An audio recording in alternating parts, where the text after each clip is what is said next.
Muy buenos días a todos los oyentes de Radio Renacer España y a todos los que nos escuchan a través de nuestro canal de YouTube. Sean bienvenidos a este tiempo devocional. Buenos días, Señor.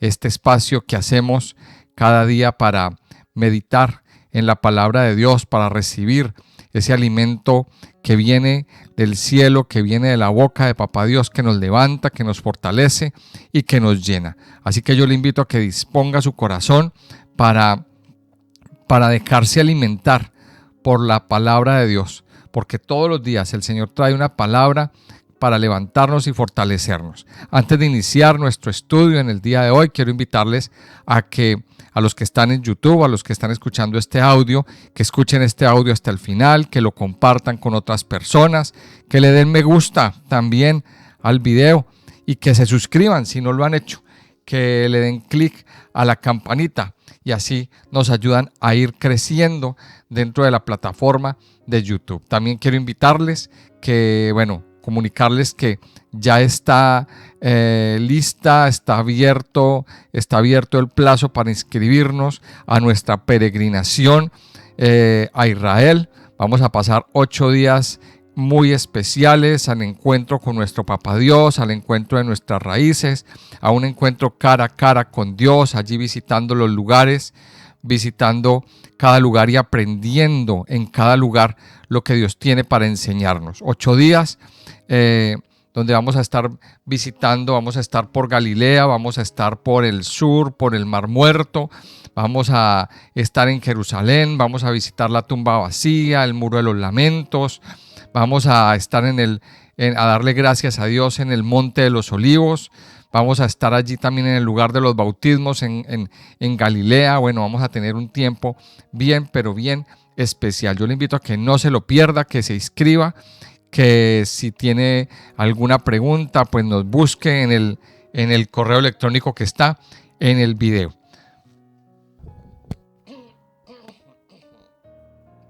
Bueno, vamos a la palabra de Dios, vamos a continuar estudiando el libro de Isaías en el capítulo 10. Yo quiero invitarle a que vamos al capítulo 10 de Isaías y el capítulo 10, estos primeros versículos, los primeros 4 versículos, pues aquí se ha enumerado que el capítulo 10, pero realmente son el final del capítulo 9, son como la conclusión de este capítulo y vamos a irlo leyendo parte a parte. Dice así: hay de los que dictan leyes injustas y prescriben tiranía para apartar del juicio a los pobres y para quitar el derecho a los afligidos de mi pueblo, para despojar a las viudas y robar a los huérfanos. ¿Y qué haréis en el día del castigo? ¿A quién os acogeréis para que os ayude cuando venga de lejos el asolamiento? ¿En dónde dejaréis vuestra gloria? Sin mí se inclinarán entre los presos y entre los muertos caerán. Ni con todo esto ha cesado su furor, sino que todavía su mano está extendida. Y bueno, y aquí el Señor termina esta idea que viene exponiendo desde el capítulo 9, y aquí nos dice realmente por qué es el juicio. Aquí nos empieza a enfatizar una vez más la causa del juicio sobre estos pueblos. Está haciendo un juicio muy fuerte sobre los jueces de Israel, a quienes se les concedió el honor de interpretar la palabra de Dios a la gente. Se les concedió ese honor y Dios les dijo a través de Moisés que cuando implantara a los jueces que fueran personas temerosas de Dios, personas justas, personas conocedoras, y que impartieran justicia, perdónenme la redundancia, justamente. Pero pues hay de aquellos que hacen negocio con la fe. Y esto nos muestra que la responsabilidad de los líderes pues era bastante mayor, porque eran los encargados de leer, eran los encargados de estudiar y de darle la escritura a la gente. Pero en lugar de hacer esto, empezaron a abusar de los pobres, a favorecer a los ricos. Ellos mismos empezaron a vivir con lo de los demás a un nivel pues más alto que todos los demás. Y pues hoy vemos hoy en día una doctrina que se ha proliferado mucho dentro de la iglesia, y es la doctrina de la prosperidad o el famoso evangelio financiero. Todos estos supuestos siervos de Dios que se la pasan hablando de que la persona tiene que dar para que el Señor los prospere, etcétera, etcétera. Y se ha convertido en una doctrina que no es para nada bíblica. Y eso es lo que está diciendo aquí, en este inicio del capítulo 10. Y empieza diciendo: hay de los que dictan leyes injustas y prescriben tiranía. Y lastimosamente, hoy en día vemos cómo tanto a nivel secular como a nivel eclesiástico, esa tiranía pues se ha implantado mucho. Y claro, lo hemos visto a nivel eclesiástico, a nivel secular, como los gobiernos se implantan, se suben a una nación, se suben a gobernar en algún país y se convierten en tiranos, con la idea con el discurso más bien, de querer ayudar al público, de querer ayudar a la gente, de querer ayudar al pueblo, pero realmente lo que hacen es controlar todo, tiranizar, y se convierten en unas dictaduras terribles, muy sangrientas, sean de derecha o sean de izquierda, sean como sea. Unas tiranías donde se ve esto: se les quita el derecho a los afligidos, se despojan a las viudas, se despojan a los huérfanos, son muy suaves con los que tienen modo económico, con los que tienen dinero, pero con los que no tienen, pues les aplican todas las de la ley, y se ven unas injusticias tremendamente fuertes. Y entonces aquí dice: hay de los que dictan leyes injustas, hay de los que son tiranos, hay de los que se aprovechan de los pobres. Pero también eso pasa en la iglesia. También eso está pasando en muchas congregaciones donde se ponen personas a liderar la iglesia y actúan, pues se ponen allí estos líderes, estos ministros de Dios, y actúan prácticamente igual que dictadores, donde es la palabra de ellos la que vale y ninguno tiene derecho a opinar, y el que opine o diga lo contrario, pues simplemente lo sacan, lo relegan, lo exilian de la iglesia, etcétera, etcétera. Esas cosas pasan. Algunos han llegado hasta el descaro de abusar sexualmente de menores, de otras personas, y cosas por el estilo se ven en la iglesia. Y aquí dice: hay de aquellos que prescriben tiranía, hay de aquellos que están tomando esa actitud. Hay un juicio para este tipo de personas. Y aquí el Señor hace una pregunta: ¿qué haréis en el día del castigo? ¿A quién os acogeréis para que os ayude cuando venga de lejos el asolamiento? Y luego hace una tercera pregunta: ¿en dónde dejaréis vuestra gloria? Y dice el versículo 4: sin mí se inclinarán entre los presos y entre los muertos caerán. La Biblia nos dice en Juan 15 que separados de Dios nada podemos hacer. Y dice al final de esta primera sección: ni con todo esto ha cesado su furor, sino que todavía su mano está extendida. O sea, el juicio de Dios sigue y aún se ve en esta parte, en esta área. Ahora, aquí tenemos nosotros que pedirle al Señor: si usted está atravesando por una situación de estas, si usted está siendo abusado o abusada en alguno de estos casos, sea una relación matrimonial, sea una relación familiar, una relación laboral, una relación de iglesia, pues debe buscar ayuda. Debe buscar ayuda. Si usted desea, nosotros podríamos también ayudarle y escucharlo y darle alguna orientación. Nos busca ahí en en el correo electrónico que aparece en la portada del video, que ahí podremos estar disponibles para responder cualquier inquietud.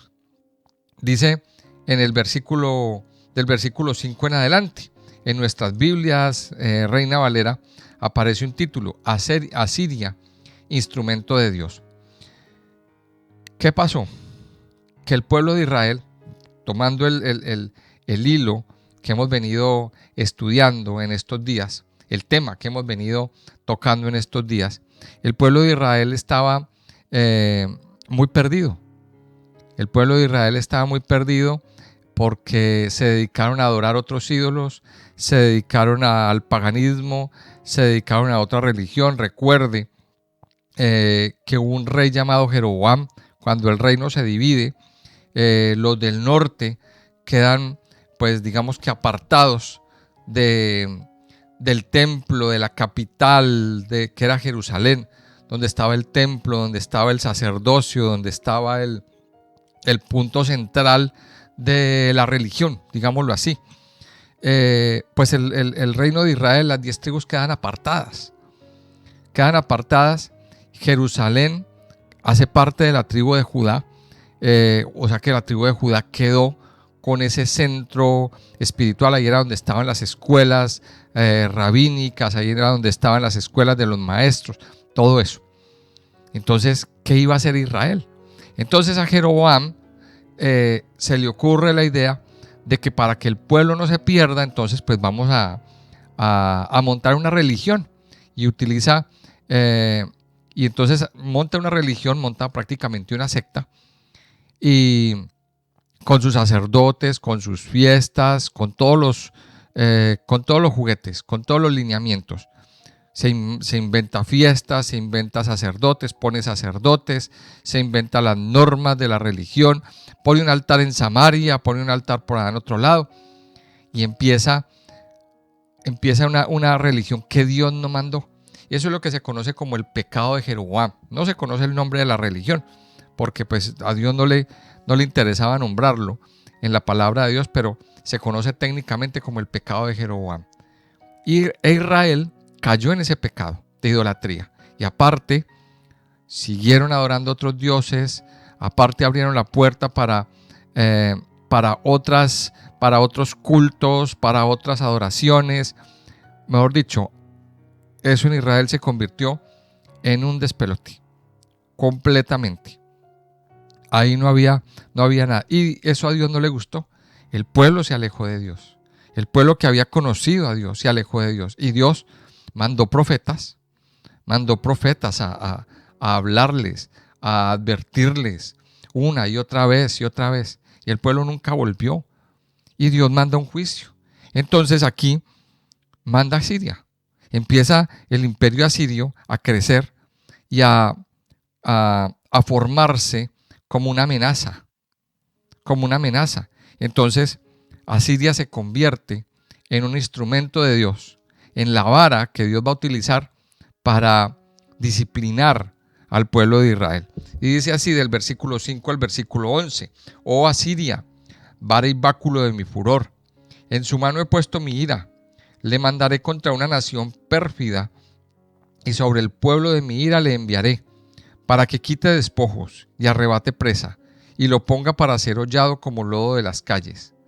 Aunque él no lo pensara así, ni su corazón lo imaginara de esta manera, sino que su pensamiento será desarraigar y cortar naciones, no pocas. Porque él dice: mis príncipes no son todos reyes. ¿No es Calno como Carquemis, Amad como Arfad y Samaria como Damasco?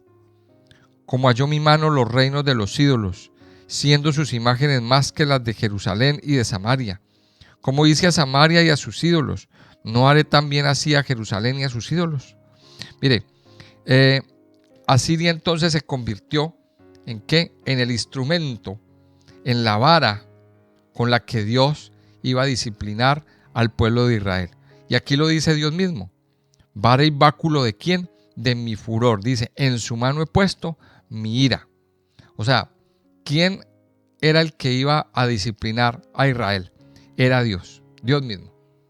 Pero aparece por mano de los asirios. Y dice, le mandaré contra una nación pérfida, contra una nación despistada, contra una nación que se ha ido de las manos, una nación terca. Y dice el versículo 7, aunque él no lo pensara así, ni su corazón lo imaginara de esta manera, sino que su pensamiento será desarraigar y cortar naciones, no pocas. En otras palabras, aquí vemos algo para entenderlo, pues, vemos algo muy parecido a lo que sucedió con el faraón. Con el faraón y el pueblo de Israel en tiempos del Éxodo. Dios endureció el corazón de faraón para irse en contra de los hijos de Israel, para que reaccionaran y salieran, para que se movieran. Lo mismo hace Dios aquí. Entonces aquí vemos dos cosas. Primero, que por el pecado que estaba cometiendo y que al que había llegado al colmo el pueblo de Israel, Dios levanta un castigador. Dios levanta un instrumento para disciplina. Pero es Dios el que lo levanta, es Dios el que lo permite. Y aquí el versículo 7 es clave. Esos asirios a lo mejor no habían pensado eso. Yo esta mañana meditaba un poquito acerca de ese punto. Ellos así no lo pensaban, pero su pensamiento era ¿cuál? Desarraigar y cortar naciones. Ahora pensemos en esto. Pensemos en este detalle. Dios levanta personas, levanta instrumentos, permite que hayan instrumentos o se levanten instrumentos con una vara para castigarnos, para disciplinarnos, cuando no hacemos las cosas bien, cuando no hacemos las cosas que a Dios le agradan, cuando no hacemos las cosas de acuerdo a la palabra de Dios, pues eso despierta la ira de Dios. Por aquí habla mucho del furor, de la ira. Entonces Dios permite que se levante un instrumento de castigo, un instrumento de disciplina. Dios lo permite. A lo mejor usted hoy está siendo disciplinado. A lo mejor usted hoy está siendo, digámoslo así, está bajo las consecuencias de esa disciplina. Ahora, un instrumento, ese asirio, puede ser una persona que se ha levantado en contra suya. Ese asirio puede ser una situación. Normalmente son personas que se levantan a hablar mal, personas que se levantan a acusarnos, a decir cosas malas de nosotros, a señalarnos, a insultarnos. Entonces ahí tenemos nosotros que pensar, bueno, ¿qué estamos haciendo nosotros? ¿Por qué Dios está permitiendo que eso pase en nosotros, en nuestra vida? Puede que sea una prueba, pero también puede que eso sea el asirio que se levanta como instrumento para hacernos daño y para que nosotros abramos nuestros ojos y entendamos que estamos cometiendo un error y que necesitamos arrepentirnos, porque ese es el objetivo de Dios, que el pueblo de Israel llegue al arrepentimiento. Entonces aquí vemos del versículo 5 al versículo 11 cómo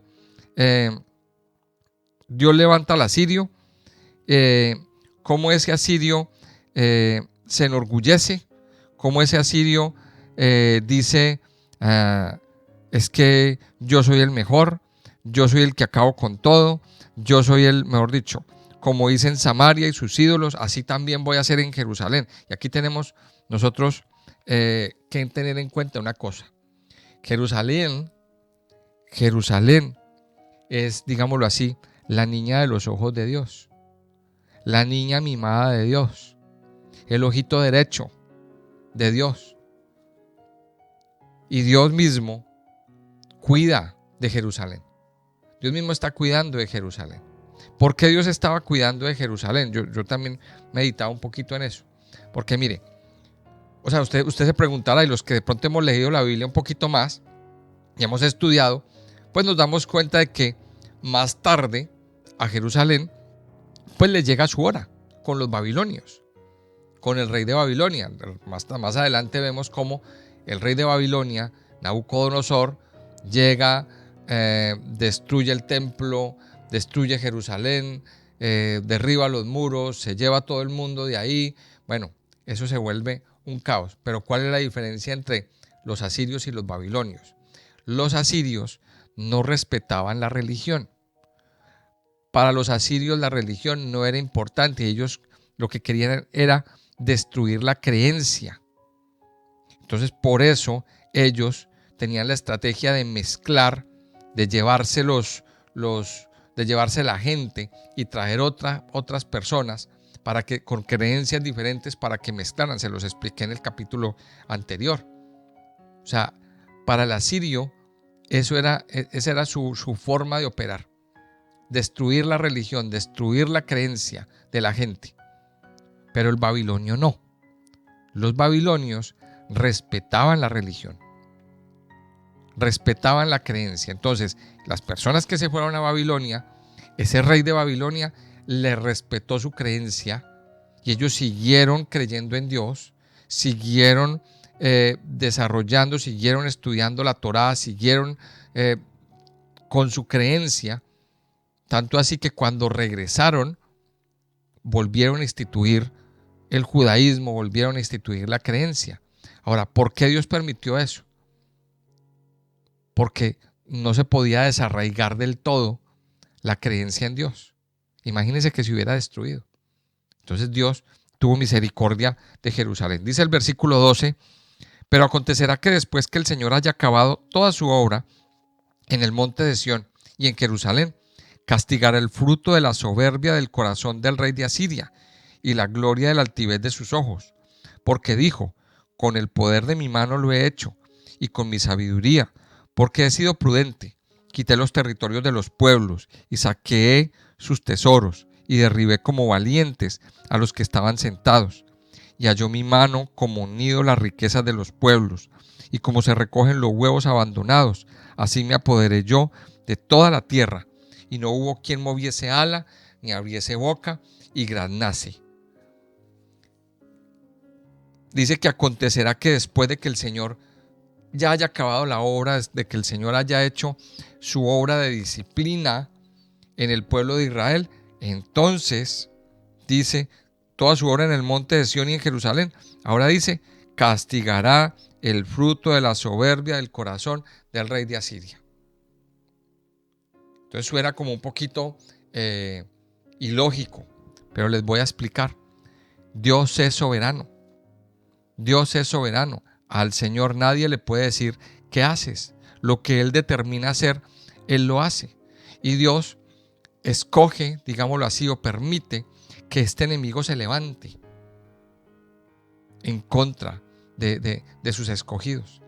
Pero también cuando ya no hay más propósito, cuando ya Dios dice hasta aquí, ya no vamos a disciplinar más a mi pueblo, entonces ahora viene y ajusta cuentas con ese instrumento de Dios, con ese instrumento. Dice que cuando todo haya acabado, cuando toda su obra en el monte de Sión y en Jerusalén, castigará el fruto de la soberbia y el corazón del rey de Asiria y la gloria de la altivez de sus ojos.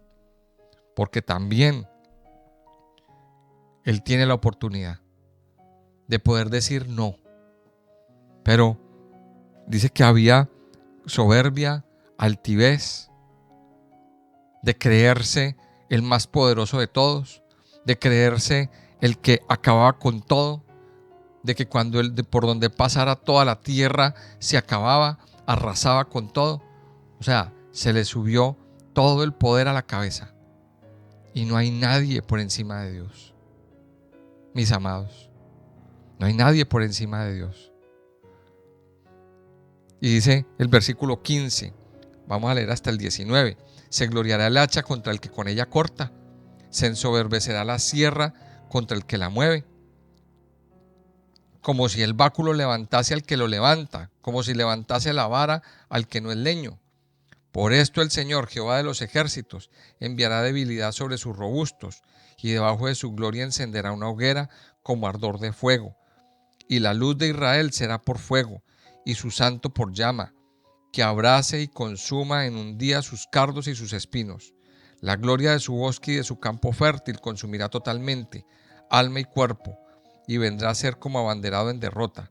Y los árboles que queden en su bosque serán en número que un niño los pueda contar. Mire, y aquí nos está diciendo que el Señor va a enviar juicio sobre ese instrumento que se levanta.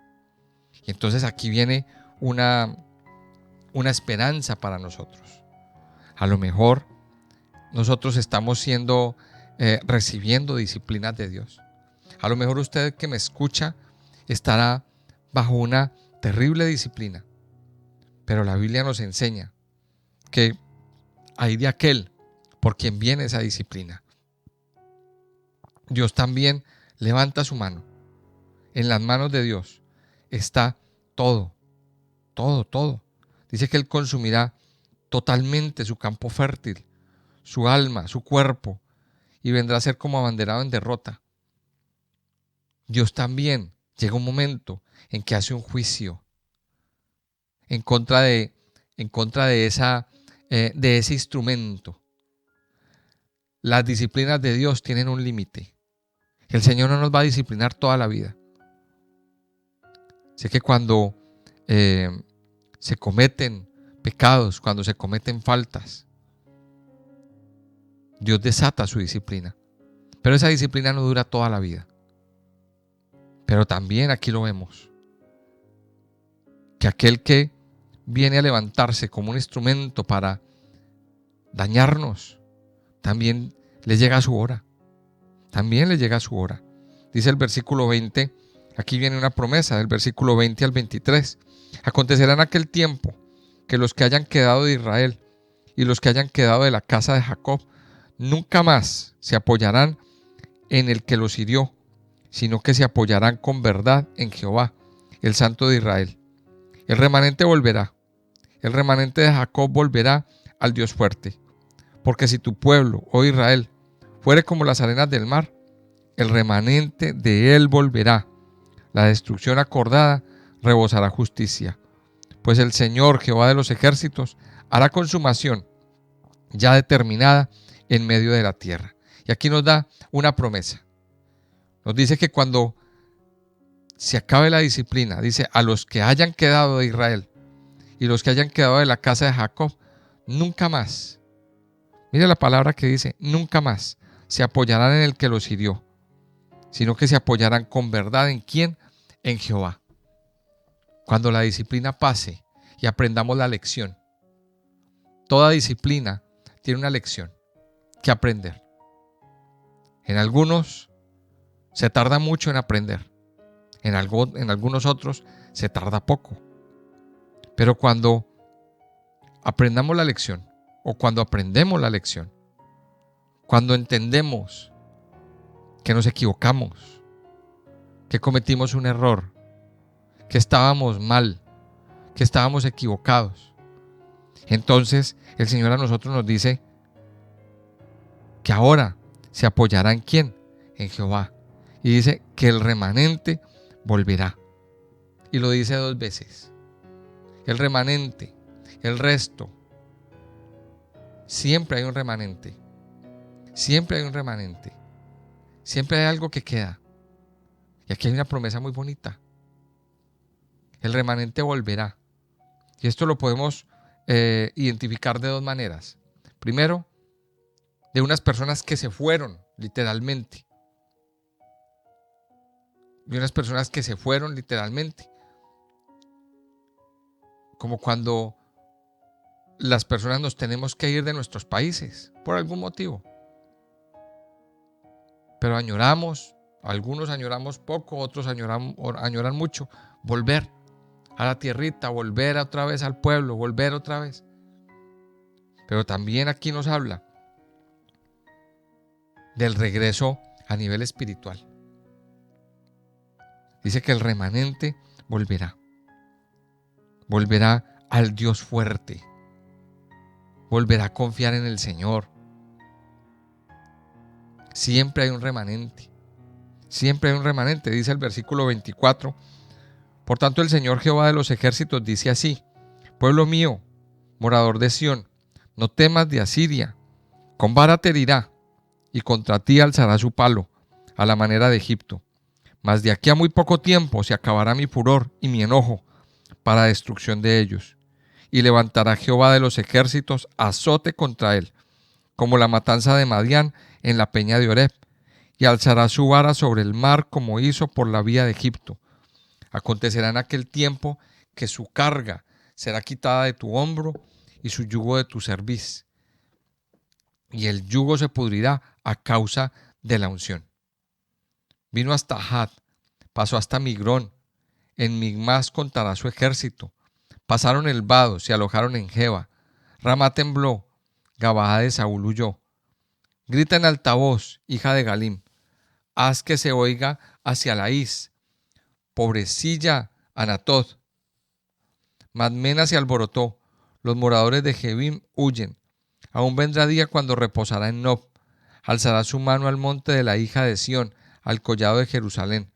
He aquí el Señor Jehová de los ejércitos desgajará el ramaje con violencia, y los árboles de gran altura serán cortados, y los altos serán humillados. Y cortará con hierro la espesura del bosque, y el Líbano caerá con estruendo. Y aquí el Señor nos da una promesa. Nos dice, no temas. Nos dice, no temas de Asiria. Vendrá una disciplina, claro, con vara te herirá. Mire lo que dice, con vara te herirá. No te matará. No te matará. Dice, con vara te herirá. Contra ti alzará su palo. Pero el furor pasará. Y dice, y acontecerá que su carga será quitada de tu hombro y su yugo de tu cerviz. Muchas veces Dios permite que esas aflicciones vengan a nuestras vidas a través de instrumentos. Pero aquí el Señor nos está diciendo que la disciplina no dura para siempre, que vendrá un tiempo de refrigerio, que vendrá un tiempo de sanidad, que vendrá un tiempo donde levantaremos la cabeza, que vendrá un tiempo de libertad. ¿Qué es lo que nos dice el versículo 27? Tiempo de libertad, tiempo de sanidad, tiempo donde el Señor quitará la carga, hará pudrir el yugo. El yugo es ese palo grueso que era impuesto sobre los animales de carga, que los hacía agachar la cabeza, que los hacía mirar hacia el suelo. Y nada más que era para esos animales de trabajo. Eso se le ponía a los bueyes o se le ponía a las mulas para tirar de ellos el arado, para trabajar muchas horas en el día. Y el enemigo también ha puesto yugos. A lo mejor ese yugo es una adicción. A lo mejor ese yugo es alguna adicción de la que usted es preso, de la que usted está siendo víctima. Cigarrillo, drogas, consumo de pastillas, pornografía. A lo mejor es que usted es adicto al teléfono móvil o a las redes sociales. Cualquiera que sea su yugo, dice la palabra de Dios que el yugo se pudrirá a causa de la unción. El Señor es el que viene a traer libertad. El Señor es el que viene. Dice la Biblia en el Salmo 23, que el Señor unge nuestra cabeza con aceite y hace que nuestra copa esté rebosando. Mire lo que dice, el Señor unge mi cabeza con aceite y mi copa está rebosando. La unción que viene del Espíritu Santo, hace que sea podrido el yugo. Esa carga pesada que usted hoy está teniendo, que usted hoy está recibiendo sobre su cerviz, que no lo deja levantarse, hoy el Señor está dispuesto a quitarla. Y el Señor aquí nos dio una promesa en este día. Yo le invito a que usted hoy reciba esta promesa, que usted hoy se apropie de esta promesa y que la proclame con todo su corazón, con toda la fe. Que el Señor, que tu carga será quitada de tu hombro y el yugo de tu cerviz. Y además el yugo se pudrirá a causa de la unción, para que te levantes, para que le sirvas al Señor con alegría, para que empieces a disfrutar de la libertad, de la verdadera libertad que hay en Cristo Jesús. Vamos a orar. Padre Santo y Poderoso, te doy gracias. Muchas gracias en este día por tu amor, por tu bondad, por tu fidelidad que llena nuestras vidas y nuestros corazones. Padre Santo, en este día nosotros venimos a adorarte, a bendecirte a ti. Venimos, Señor, a proclamar tu grandeza, a proclamar tu poder, a proclamar tu amor, tu gran misericordia. Gracias, Señor, por tu misericordia, porque tu misericordia, Señor, es mejor que la vida. Padre, te damos gracias por traernos tu palabra que es como pan, que es el alimento, la leche espiritual no adulterada, la luz para nuestras vidas. Padre, gracias, porque por tu palabra hoy podemos ser libres, ser sanos, ser transformados, mi Señor. Yo te pido, Señor, que por tu palabra tú hables a la vida de cada uno de tus hijos. Y que hoy, Señor, que todos los que escuchan este audio, hoy puedan empezar a vivir una verdadera transformación. Padre, reconocemos que por nuestras debilidades y pecados hay disciplinas que vienen a nuestras vidas. Tu palabra es clara, Señor. Tú eres un Dios justo. Y como eres un Dios justo, y nosotros hemos pecado por tu justicia, pues nos merecemos, Señor, el castigo. Nos merecemos la disciplina. Nos merecemos el recibir todo esto, incluso hasta la muerte. Tu palabra dice, Señor, que la paga del pecado es la muerte. Padre, pero también dice tu palabra que la dádiva de Dios es vida eterna. Y esta vida está en tu Hijo. Porque de tal manera nos amaste que enviaste a tu Hijo unigénito a morir en la cruz para que todo aquel que en él crea no se pierda, mas tenga vida eterna. Padre Santo y Poderoso, te doy gracias. Porque hoy, Señor, tú perdonas. Así que tú estabas esperando, Señor, que el pueblo de Israel reaccionara y se arrepintiera para levantar tu castigo, Señor. Hoy, Padre Santo, nosotros nos postramos delante de ti y nos arrepentimos, Señor. Te pedimos perdón por la dureza. Te pedimos perdón, Señor, por la soberbia. Te pedimos perdón, Señor, por la altivez, por la autosuficiencia. Te pedimos perdón, Señor. Te pedimos que hoy tú perdones, limpies y renueves nuestra vida. Y que sea podrido en este momento el yugo por la unción del Espíritu, por el aceite fresco que se derrama, que nos libera. Hoy, Señor, recibimos libertad por la unción. Hoy recibimos, Señor, que es quitada la carga. Hoy es quitada tu carga. Tu carga será quitada de tu hombro, dice la palabra.